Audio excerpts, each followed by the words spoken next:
You're listening to Too Much on Her Plate, the podcast for smart, busy women who are tired of running on the hamster wheel and are ready to create freedom from overeating and emotional eating. I'm your host, clinical psychologist, author, and a smart, busy woman too, Dr. Melissa McCreary.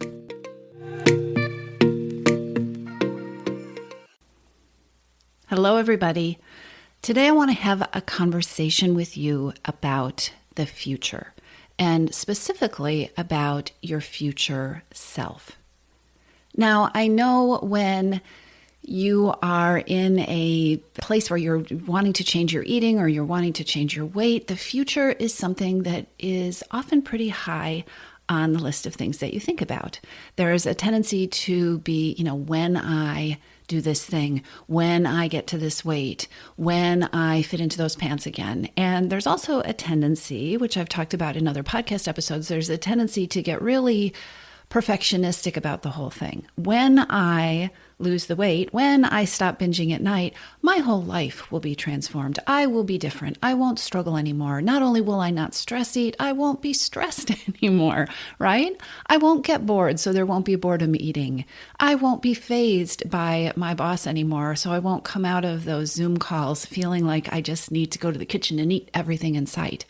There's a tendency for us to do that with our thoughts, which on the one hand can feel very exciting, right? I just need to solve this problem and everything will change for me. Everything will get better.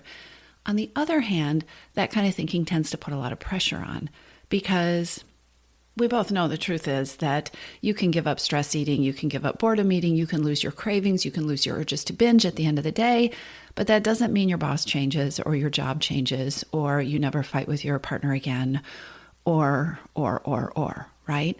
It's just really attractive to think that way, and it's very easy for our brain to get in those loops that think that everything will be solved once we solve this one problem, which is why one of the reasons that it's so easy to get stuck in diet mentality. It's so easy to get seduced by these, lose 10 pounds in 14 days kind of plans, because it feels like, okay, if I could just lose this weight, everything would be fixed. But as I've also talked about on this podcast, I can't tell you how many women I've talked to who got seduced by one of these plans. And then when we talked about, okay, so what do you do on day 15? How do you eat on that day? Who knows? There's no forever plan, right? So thinking about the future has its downsides, but thinking about the future and your future self can be such an incredible tool to help you make the decisions that you want to make and ease into the changes that you want to make and create new habits with your relationship with food. So I'm going to tell you more about what I mean. Our thoughts have such a profound effect on our behaviors. I don't think I can emphasize this enough. Our thoughts influence or create the feelings that we have, and that leads to the kind of behaviors and actions that we choose. So if I think I can't do something, if I think this is going to make me miserable, if I think I am always going to struggle with overeating, if I think I can't run one more step, it's going to be really challenging to do that thing. There's that story, The Little Engine That Could, right? Where I think I can, I think I can, I think I can, going up the hill. Your thoughts affect your feelings, affect your motivation, affect the energy that you put into something, affect the actions that you eventually take. And this is so true in our relationship with food. If I am thinking, I deserve this, or it has been such a stressful day and all I really want is to go get my ice cream and cozy up in my chair and watch some Netflix. Or if I think, you know what, it's not going to matter if I eat that brownie because I already screwed everything up at lunch. If I have those thoughts, they are going to have a profound effect on my motivation and the actions that I choose with food. Likewise, if I am telling myself every day that, yeah, I have this goal I want to reach, but you know what, to reach that goal, I'm going to have to be miserable. Or if I want to reach that goal on the scale, if I want to weigh 125 pounds, I'm going to have to give up sugar forever. It's going to be so hard. That thought is going to affect my mood and my feelings and my motivation and ultimately the choices that I make along the way. I'm probably going to choose things. I'm going to choose plans that fit with that thought. I'm not going to be surprised when I pick a plan that makes me miserable or leaves me feeling deprived or not getting what I need. Or if I think that in order to lose the weight, I am going to have to be starving, I won't surprise myself by choosing plans that feed and nourish me really well. Make sense? The thoughts that we think, and also the stance that we take with them, because we get really invested in thoughts, right? We get really invested in, well, it's true. I do feel this way. I do feel like I haven't had a reward all day. I do feel like the ice cream makes me feel better. I do feel deprived if I don't order this and I order this instead. I do feel that way, right? And our thoughts are so influenced by the breadth of perspective that we have in that moment. So it can be absolutely true that I am going to feel better if I eat that thing. And by the way, I'm not invested in you not eating things, right? What I'm talking about are things that you are choosing to eat that you wish you weren't eating, that leave you feeling crappy or that leave you feeling like you're not in alignment with the things that you want to do. It's okay to eat things. And sometimes we get into these places where, what I'll hear from people is I'm stuck in this cycle where every night I am eating and I want it and I don't care enough to stop and it feels important and it's the only treat that I had all day. And then in the morning I feel like crap. Or then 45 minutes later I have indigestion and I'm just so furious with myself and I don't understand how I did it again. One of the places that reinforces that cycle and that can keep you spinning around in it is the perspective that you're taking with your thoughts. It can be absolutely true in that moment that if I dive into that macaroni and cheese in the refrigerator, I will feel better. If your perspective is a 30-minute window. And this is where your future self comes in. Because one of the most powerful questions that we can add to the mix of things that we're thinking about and asking about is a question about your future self. Because you are yourself now, and you are the self that you are going to be in an hour, and you're the self that is going to wake up tomorrow morning.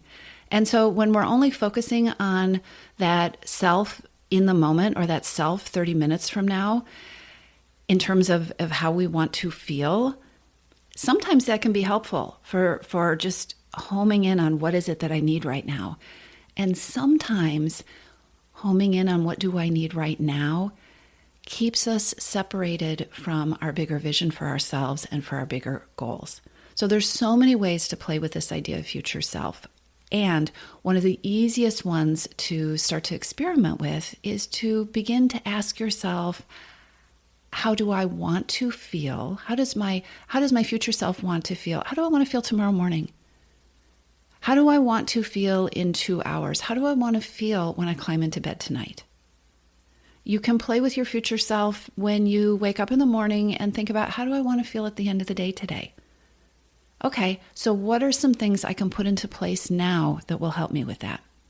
When you get home from work or you walk out of your home office from work and you're exhausted and you're tired and you're drained and you're looking at needing to step into that second phase of your life, taking a moment to say, okay, so how do I want to feel at 8:30? This can sometimes give you another foothold or an anchor that you can use to start to make decisions. If I am facing the end of the day and feeling like it has just been a crap day and I just really want a treat and I'm looking at my refrigerator and I'm thinking about that bowl of ice cream, and again, there's nothing wrong with eating the bowl of ice cream, but if that isn't in line with the intentions that I have for myself and I'm really in the big picture not wanting to eat that ice cream, then it can be really helpful to say, okay, 2 things. What am I feeling right now? And reminding myself that my picture is bigger than right now. Okay, Melissa, you're overwhelmed, you're tired, you want a treat, maybe you feel neglected, whatever it is that you're feeling, right? And how can I take care of the me that is going to go to bed in an hour and a half? How can I take care of the me that is going to wake up in the morning? What does she want? What will feel really great for her? What does my future self want and need? And how can I show up for her as well as the person that's standing right here in front of the refrigerator? This idea of taking a stand for your future self can be so empowering. In Your Missing Piece, I talk a lot about becoming the CEO of your well-being, taking charge, sitting in the driver's seat, right? Being the one who's making the decisions instead of reacting or instead of feeling oppressed by a ton of rules and shoulds that have been thrown at you, making choices that work for you. And one of the ways to make that pivot, one of the ways to feel in charge and empowered and confident about your life is to practice being in the moment and being clear on what's going on now, but not reducing everything in your life to just what's going on now. Because in a way, that can be reactive behavior too. Being in the moment can be presence, and it can feel really, really good. But if we are in the moment and we are neglecting the fact that there is a bigger picture and honoring the fact that we need more and we feel more than about just this moment, there are other things that are important to us. When we can learn to hold all of that and honor the priorities that are ours, not somebody else's, but ours, that's when you really take your power back. So one of the things that I would really encourage you to do this week is think about how and where it would be effective for you to take more of a stand for your future self. How can you be proactive on her behalf? How can you include her in the picture of your decision making? Right? Because thinking about how do I want to feel tomorrow morning can change the actions that you take today, not just with food, but maybe by going to bed early and taking care of your hidden hunger for rest, or maybe by giving yourself an extra few minutes to prepare the things that are important to you instead of giving away all your time taking care of everybody else. What does my future self need? How will she feel? There's another place where taking a stand for your future self can be incredibly empowering, and that is what I call tough love on behalf of your future self. Sometimes people get really confused about the idea of self-compassion and also self-care. Well, my self-care is giving myself that treat at the end of the day, or my self-care was ordering that appetizer because it felt really important to me. Sometimes food can be self-care. Sometimes feeding yourself a lovely thing can be self-compassion. And sometimes self-care and self-compassion don't necessarily feel good in the moment. Sometimes self-care and self-compassion are, again, what I call tough love on behalf of your future self. So for me, I think about some of the things that are really excellent for me, that really help me to feel my best. One of those is getting outside every day and getting in some movement, a walk or a run. And sometimes I don't want to do that. Sometimes self-compassion or self-care is thinking about my future self and how she's going to feel at the end of the day or at the end of the morning if I don't get my butt out the door. Sometimes self-care is tough love. Sometimes self-care is looking at the handful of something I mindlessly just grabbed that I was going to eat and saying, Melissa, you don't really want that. Again, sometimes I do want that and it's okay to eat it, but holding on to my future self, holding on to not just what's going on in the moment, but how am I going to feel when I go to bed at night? Or how's this going to feel in my stomach? Or how am I going to feel when I think about my goal that I had? Sometimes that can be one of my most powerful tools. I don't want to is not just an in-the-moment reaction. We really empower ourselves when we start thinking about our yeses and our nos and the decisions that we make on our own behalf with a broader perspective. How does this really fit me? How does it fit me right now? How will it fit me an hour from now? How will it fit me a week from now? And sometimes having that vision of my future self can help me to make choices in the moment that don't necessarily feel comfortable or good or immediately rewarding, or sometimes they feel really uncomfortable, right? Like sitting with an anxious feeling instead of numbing out. But sometimes it can help me do that in service of a bigger, broader, more holistic picture of me. Not just me, myself now, but all of the future me and all of the things that are important to me. There's one other place that I want to talk about this future self idea and how it can be useful to you, because your future self can be incredibly useful in helping you get perspective from, in reaction to that all or nothing thinking or perfectionism, right? That it's all ruined, I have to start over, or I blew it, or I'll never get this, or this is always going to be a struggle for me.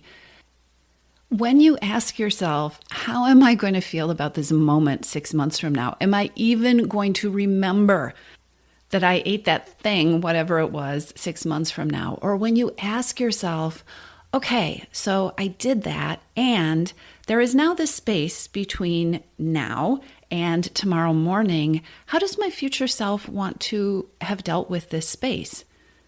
In this moment, and let's imagine this moment is at the end of a bad day or after some, series of choices that you made that you're not happy about.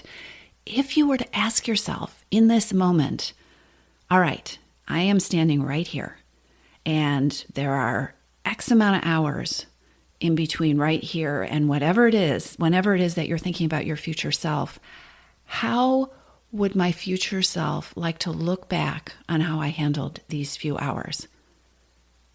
That can be such not just an empowering question, but a question that really helps you reframe where you are in the whole scheme of things. So that's what I wanted to share with you today.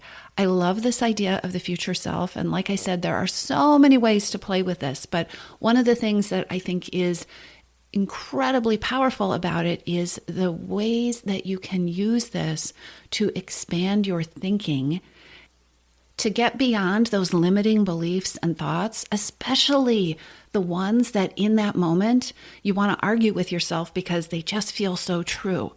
Widening the lens, looking at your future self can be such a game changer. So I hope this is helpful to you, and I would love it if you will take this idea and start to play with how you can connect with your future self and how she can be helpful to you, especially in those tough moments. I'll talk to you soon. If you're ready to lose your overeating and emotional eating habits, and you are ready to step into a relationship with food that fits you, one that doesn't rely on willpower and deprivation, then now is the time to join your missing piece. Enrollment is open, and this is the perfect time to join me.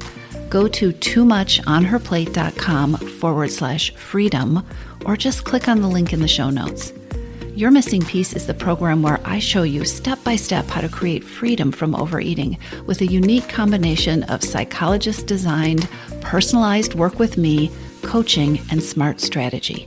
You'll learn how to reclaim your power, ditch the diets, and create results that are built to last. Check it all out at toomuchonherplate.com/freedom, and I'll see you inside.